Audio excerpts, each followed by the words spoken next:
Hey, what's up guys, it's Kool-Aid, and today I'm going to be doing my full review on the Close Quarters Combat DLC. This is obviously for people who haven't purchased, the DLC yet, and you plan on purchasing each one individually, because if you have premium by now, you have probably played the new maps, used the new guns, etc. So I'm going to kind of break this down into 3 chunks, and that's the game modes, the new maps, and I will start with the new guns, since that's what we actually got first. And as a whole, the guns are really good. The assault kit got the Scar L and the AUG, neither of which are amazing, but both very viable options. The assault kit didn't really need anything too special because they already have some of the best weapons in the game, so I like what DICE did here. The support got the L86A2 and the LSAT. The L86A2 feels a lot like the assault rifle version, with a bigger mag, and then obviously the accuracy hit because it is in the support class. The LSAT feels very unique to me, and that it almost feels like an assault rifle that's belt fed. So, again, I like what DICE did here. The engineer kit is, I really like both these guns. You got the MTAR and the ACR, and both of these are very unique to the engineer class. The MTAR is a high rate of fire, high recoil carbine, which the engineer kit didn't really have.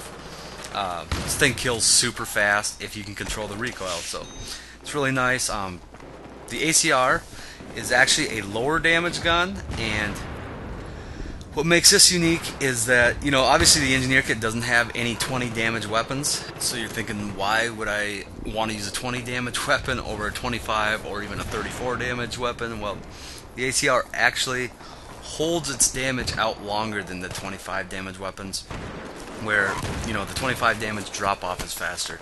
So at longer ranges you are going to do more damage with the ACR, even though at close range it is less damage than the rest of the carbine. So that's pretty unique. Again, I like what DICE did there. So moving on to the recon kit, I haven't used the M417. I'm not really a big semi-auto sniper guy. I've heard it's good. I've seen the stats. It looks very similar to the rest of the semi-auto snipers. So I'm just going to go ahead and say it's probably similar to those. The bolt action, the JNG, I got a couple hundred kills with this. I like it. Feels very similar to the L96, which was my favorite bolt action. But I really don't play enough recon to actually give too much input on either of these guns. They don't feel overpowered to me, so that's what I really care about. So moving on to the all kits weapons, you have the Spaz 12 and the MP5K. Most of you know that I am a big 870 fan, so when they said we were getting a new pump action shotgun, I was pretty ecstatic about that. And it's definitely lived up to expectations. It does have a lower reload time than the 870, so that's definitely a plus. The irons aren't nearly as fun, but I'm not going to go into that too much. I've done a review on this gun already, but definitely worth checking out. Definitely one of my favorites out of the weapon pack. The other all kits is the MP5K, and I love this thing too.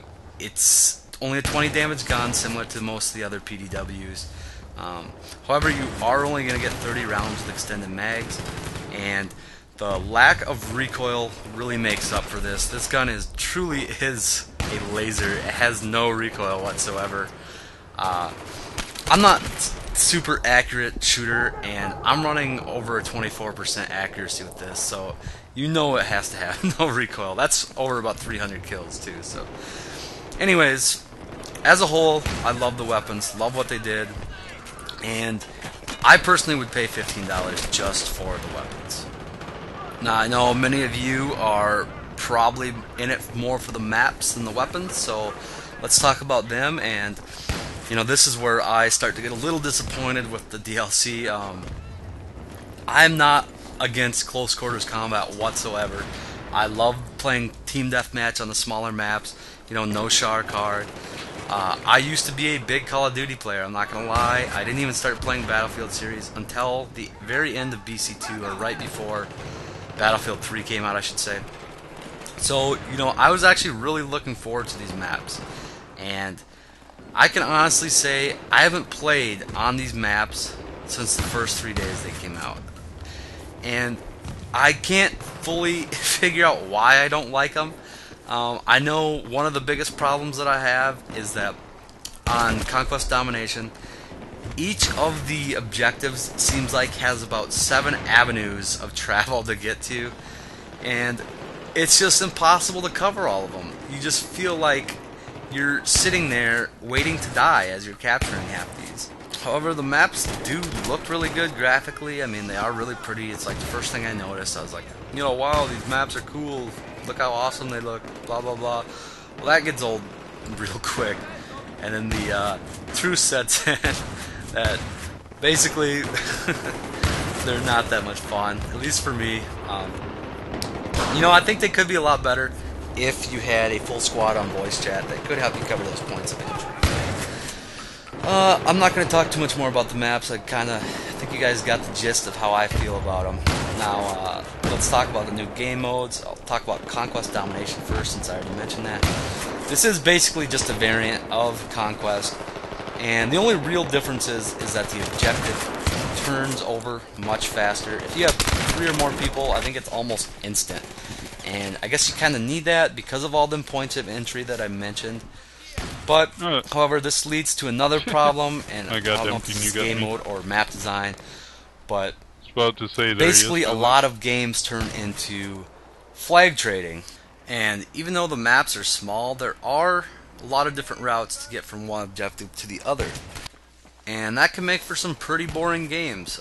Obviously, the amount of players on the server that you're playing on makes a huge difference on how these maps play. I have played anywhere from the 16-player servers up to the 32-player servers. And one problem I noticed with the 16 is it ain't bad when it's 16 and it's full. But, after every round, people drop out, and it seems like a lot of the time on the 16-player server, it was more like 12 players or even 10 players. And these maps are small, but they're not that small, especially, like Operation 9 to 5 and Tower. There are a lot of different routes to get places. Empty was following me, and if you just don't have enough players on the server, it's actually super boring.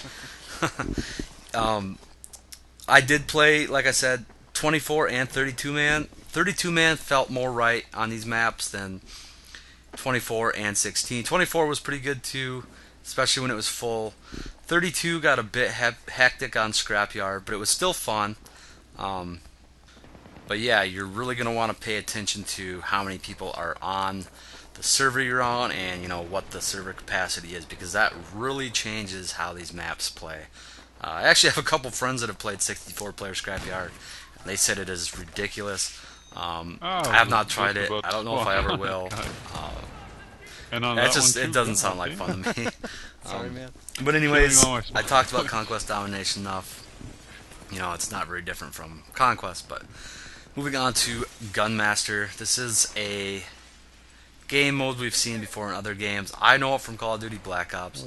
I guess it originated from Counter-Strike. I didn't play Counter-Strike, so I'm not going to talk about that at all. But I actually like the Call of Duty version better for one main reason, and that's that the Call of Duty version randomized the weapons every round. In this game, you are going to be using the same weapon rotation every single time, every single round, basically. And for a game mode that, to me, gets old quick, this just makes it get older that much faster. I won't be playing this game mode a whole lot. For those who don't know what it is, actually, I'm sorry, I kind of forgot to actually explain it. It is, you're given a one weapon, you get 2 kills with it, and the game automatically switches you to the next weapon, and you basically rinse and repeat that until you go through 17 weapons, I believe. And everybody has the same weapons, and like I said, it's the same weapons every round. There are no kits. Kits mean nothing. There's no healing, no reviving, no C4, nothing along those lines. There's not even a side. You don't have sidearms, anything. If you stab somebody, they will go back one spot in the rotation. But it's a pretty simple mode. Like I said, though, I'm not a big fan, and they really need to do more of a random randomized weapons each round. I think that would really add to it. I could see this being a lot of fun if you were in a group of like 10 friends or something, all in the same game. That would make this a lot more interesting, a lot more enjoyable. But other than that, to me, it's just more of a novelty game. I'm not going to be playing it much. And, that's pretty much it. The DLC as a whole, I would definitely buy it, but Too many it people. didn't live up quite to the I think. expectations that I had for it. The bad. guns were awesome. The maps were mediocre at best. Thanks for And the being game guilty, modes, mate. there's basically one new game mode, and I'm not a fan of it. So I guess that says a lot about the weapons. But, that's pretty much it. That's all I got for you guys. As always, thanks for watching, and I'll talk to you guys later. Pick up the first aid.